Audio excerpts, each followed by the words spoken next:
Hey, what's up you guys? It's Dorothy and welcome back to my channel.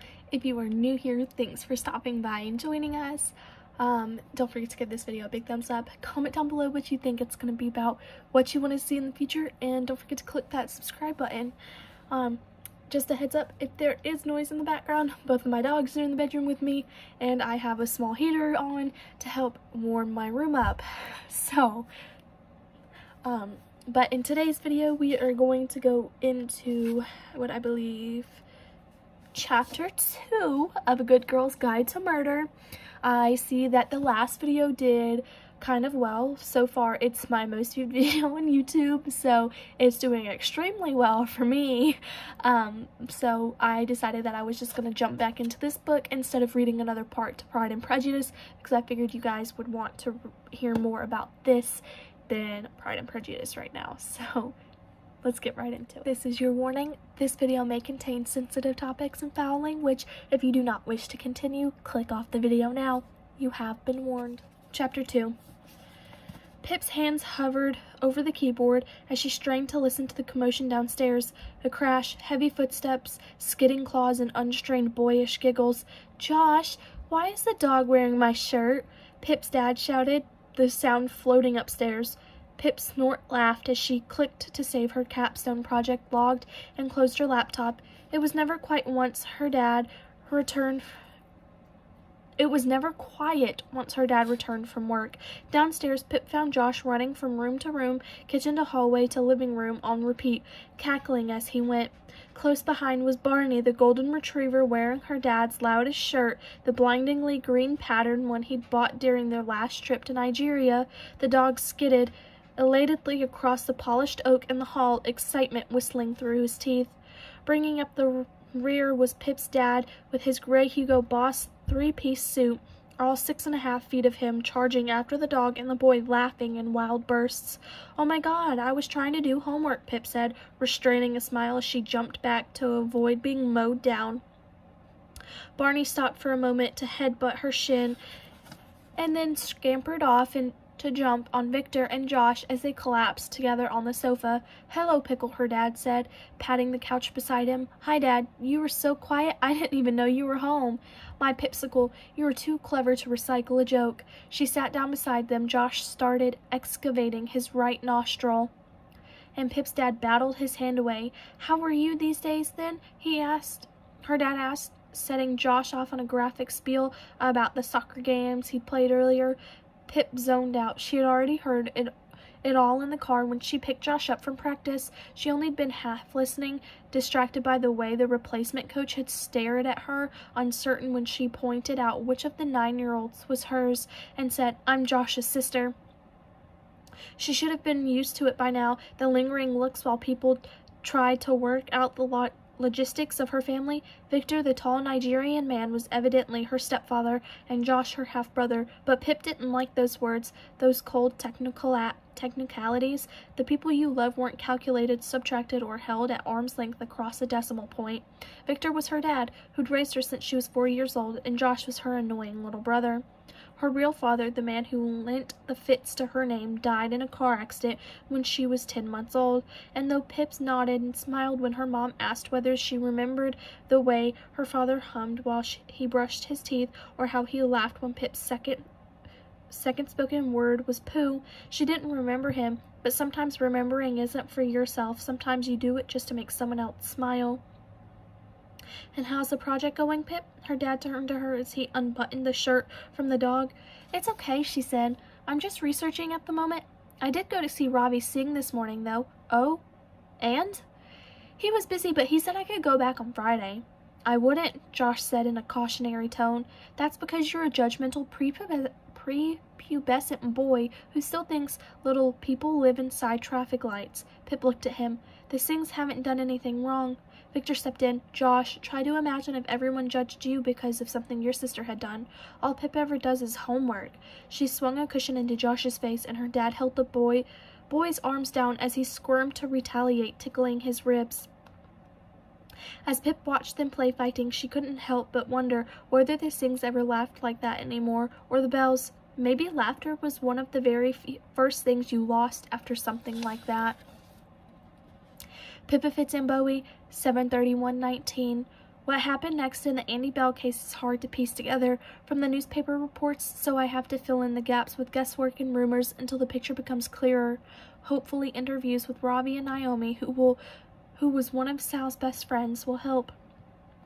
According to what Angela said, the police would have asked for details about Andy's friends early on, presumably after taking statements from the Bell family. After some serious social media stalking, it looks like Andy's best friends were two girls named Chloe Birch and Emma Hutton. Emma Hutton's housing and 97 others. View 6 more comments. Emma Hutton, oh my god, Andy, stop being so gorge. Chloe Birch, I wish I didn't have to be in pics with you. Give me your face. Andy Bell, no. Winky face. Emma Hutton, Andy, let's take a nice one at the next calamity. Need a new profile pic. Write a comment.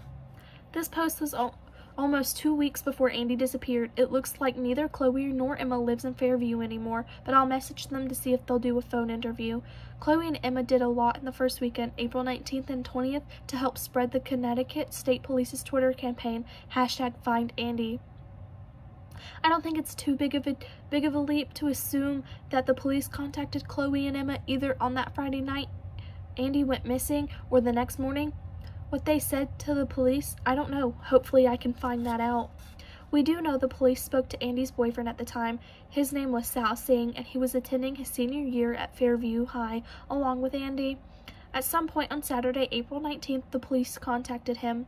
Detective Richard Hawkins confirmed that officers had questioned Sal Singh as to his whereabouts the previous night, particularly the period of timing during which it was believed Andy went missing. Friday night, Sal had been hanging out at his friend Max Hastings' house. He was with his 4 best friends, Naomi Ward, Jake Lawrence, Millie Simpson, and Max. Again, I need to check this with Naomi next week, but I think Sal told the police that he left Max's around 12:15 a.m.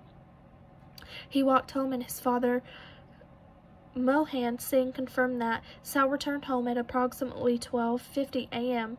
Note, the distance between Max's house, Cortland, and Sal's Grove Place takes about 30 minutes to walk. The police confirmed Sal's alibi with his 4 friends over that weekend. Missing persons went up. House-to-house inquiry started on that Sunday. On the Monday, 100 volunteers helped the police carry out searches in the local woodland. I've been seeing the news footage, a whole antline of people in the trees calling her name. Later in the day, forensic teams were spotted going into the Bell residence, and on Tuesday evening, everything changed. I think chronologically is the best way to consider the events of that day and those that followed, even though we as a town learned the details out of order and jumbled. Mid-morning, Naomi Ward, Max Hastings, Jake Lawrence, and Millie Simpson contacted the police from school to confess to providing false information. They said that Sal had asked them to lie and that he actually left Max's house around 10:30 p.m. on the night Andy disappeared, not 12:15 a.m. I don't know for sure what the correct police procedure would have been, but I'm guessing at this point Sal became the #1 suspect. But no one could find him. Sal wasn't at school and he wasn't at home. He wasn't answering his phone. It later came out, however, that Sal had sent a text to his father that Tuesday morning, though he was ignoring all other calls. The press would refer to this as a confession text. Tuesday evening, one of the police teams searching for Andy found a body in the woods. It was Sal. He had killed himself. The press never reported the method by which Sal committed suicide, but by the power of a small-town rumor, I knew, as did every other student at Fairview at the time. Sal walked into the woods near his home, took a huge dose of sleeping pills, and placed a plastic bag over his head, securing it with an elastic band around his neck. He suffocated while unconscious. At the police press conference that night, there was no mention of Sal. The police only revealed the information about security footage placing Andy driving away from her home at 10:40 p.m. On Wednesday, Andy's car was found parked on a small residential road, Monroe. It wasn't until the following Monday that the police spokeswoman revealed the following. Excuse me. As a result of recent intelligence and forensic information, we have a strong reason to suspect that a young man named Sal Singh, aged 18, was involved in Andy's abduction and murder. The evidence would have been sufficient to arrest and charge the suspect had he not died before proceedings could be innovated. Police are not looking for anyone else in the relation to Andy's disappearance at this time, but our search for Andy will continue unabated. Our thoughts go out to the Bell family and our deepest sympathies for the devastation this update has caused them. There's sufficient evidence. They found Andy's phone on Sal's body. Forensic tests found traces of Andy's blood under the fingernails of his right, middle, and index fingers. Andy's blood was discovered in the trunk of her abandoned car. Sal's fingerprints were found around the dashboard and steering wheel alongside prints from Andy and the rest of the Bell family. The evidence, they said, would have been enough to charge Sal, but he was dead, so there was no trial and no conviction, no defense either. In the following weeks, there were more searches of the woodland areas in and around Fairview, searches using cadaver dogs. Police divers in the river. Andy's body was never found. The Andy Bell missing persons case was administratively closed in the middle of June 2014. 18 months later, a court order was filed and Andy Bell was declared dead in absentia. Based on the circumstances surrounding her disappearance, Andy Bell's death certificate is issued. Despite her body never having been located, she has now been legally declared dead. After the ruling, the district attorney said the case against Sal Singh would have been based on circumstantial and forensic evidence. It is not for me to state whether or not Sal Singh killed Andy Bell. That would have been a jury's job to decide. And even though there has never been a trial, no conviction by a jury, even though Sal never had the chance to defend himself, he is guilty. Not in a legal sense, but in all other ways that truly matter. When you ask people in town what happened to Andy Bell, they'll tell you without hesitation she was murdered by Sal Singh. No allegedly, no might have, no probably, no most likely. He did it, they say. Sal Singh killed Andy. But I'm not so sure. That is the end of Chapter 2 for A Good Girl's Guide to Murder. I will see you guys in the next video when we read Chapter 3. Bye!